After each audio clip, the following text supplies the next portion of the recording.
Hello YouTube, my name is Nevin. I'm one of the sports debaters on MK Sports Talk. We are relatively new. This is our first video for YouTube. It's just a little side project me and my cousin Nathan decided to do, because whenever we talk to each other, whether it's on lunch breaks or when we're traveling, all we do is talk sports. We debate sports, we do power rankings, we do scenarios, coaches' hot seats, stuff like that. So we figured we might as well just record them and put them out there for everybody to see. You guys can comment on what you think. If you disagree, if you agree with us. We also have we're on Twitter at MK Sports Talk 1, and we're on Facebook at MK Sports Talk. And you can contact us mksportstalk@gmail.com. My first video is going to be my Week 13 picks. We're going against the spread, and we're also going to go with this is straight up winners. With that being said, I totally missed yesterday's game, Cowboys and Vikings. I would have picked the Cowboys. Not just because they won, but they've been playing some of the best football all season long, and the Vikings are kind of struggling offensively, and defense hasn't been all that great past couple games, although they did play a very, very good game yesterday. With that being said, we're going to move on to this Sunday's games, and we're going to start with the 1 o'clock games. First game we're going to talk about is the Texans versus the Packers. I am not completely sold on the Houston Texans this year. I do think they have a good foundation for a team. They are a young team. I'm not down on Brock Osweiler. I think he's still kind of in that rookie transition phase. He had a couple starts in Denver. Nothing to really build on.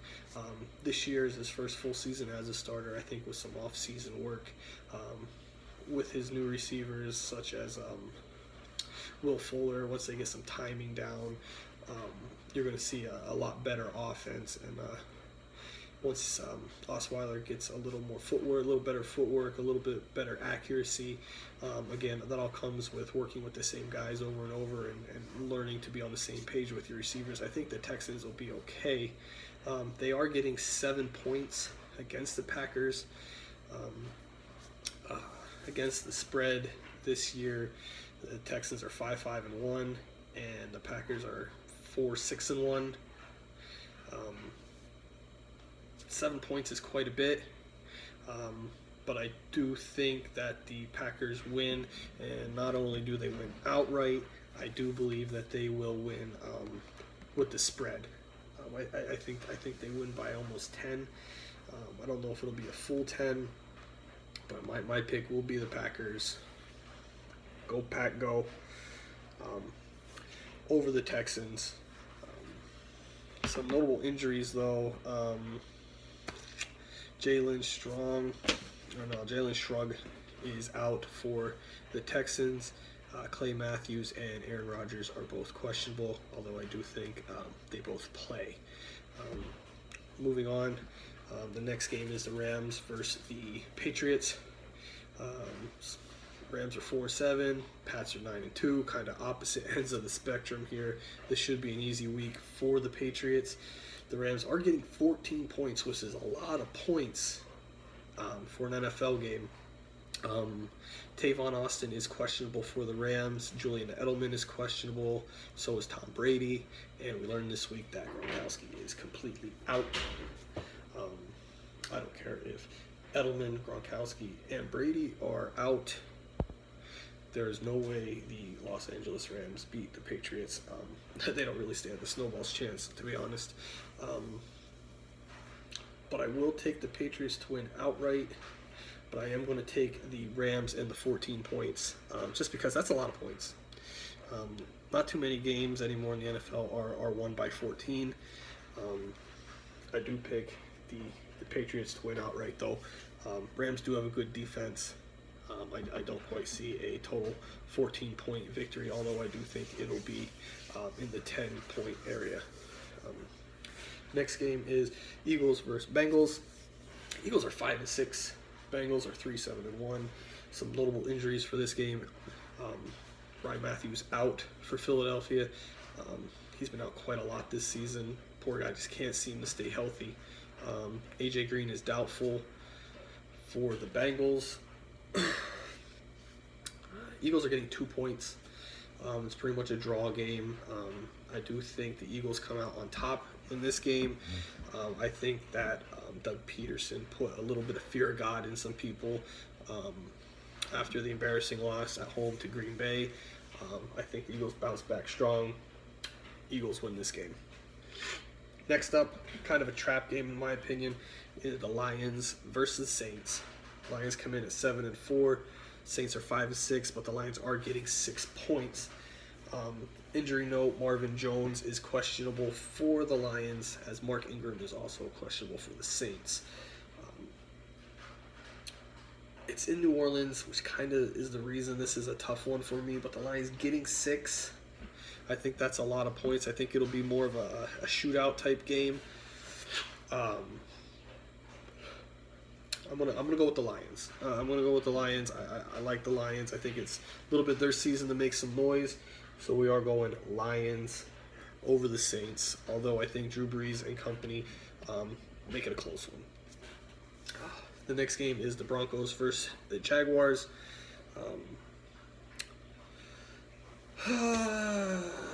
Jaguars are given 4 points. They're giving the Broncos 4. I'm sorry, they're not giving the Broncos 4. The Broncos are giving the Jaguars 4 at home, so they are a home underdog.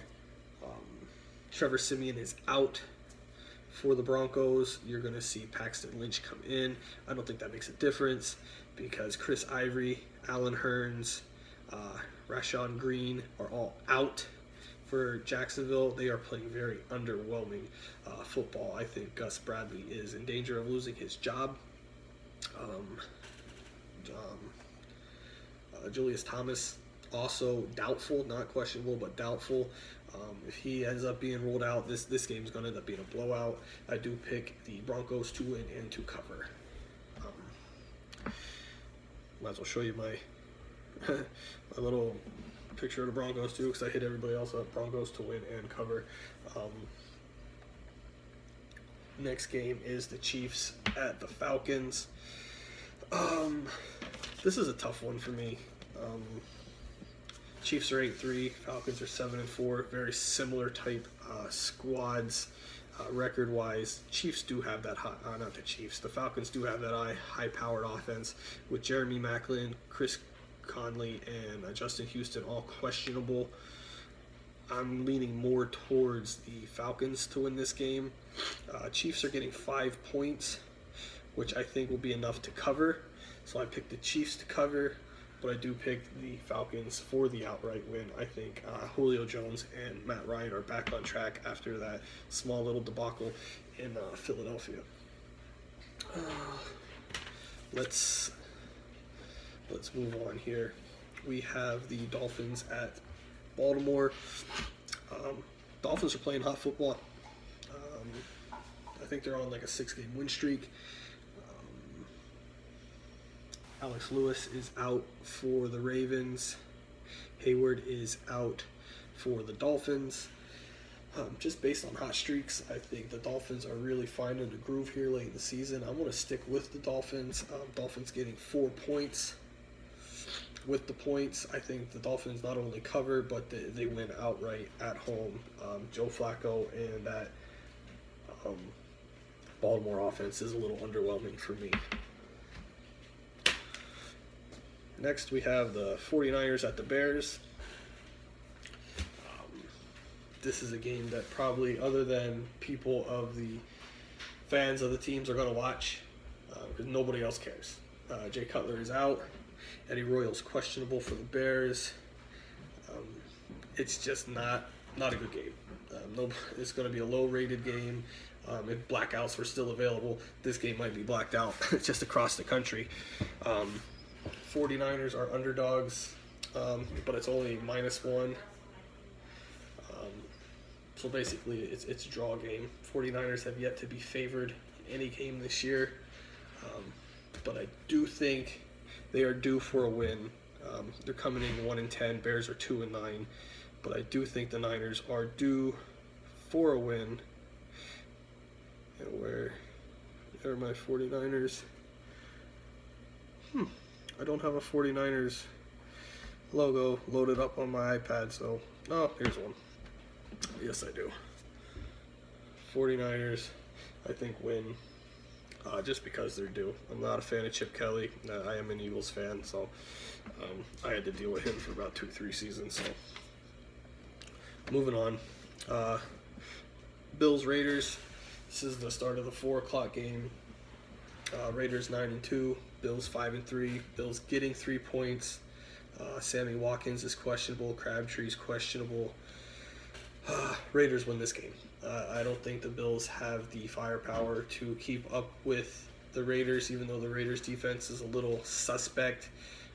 If this game becomes high scoring, it's the Raiders all the way. I think Derek Carr is going to end up being the MVP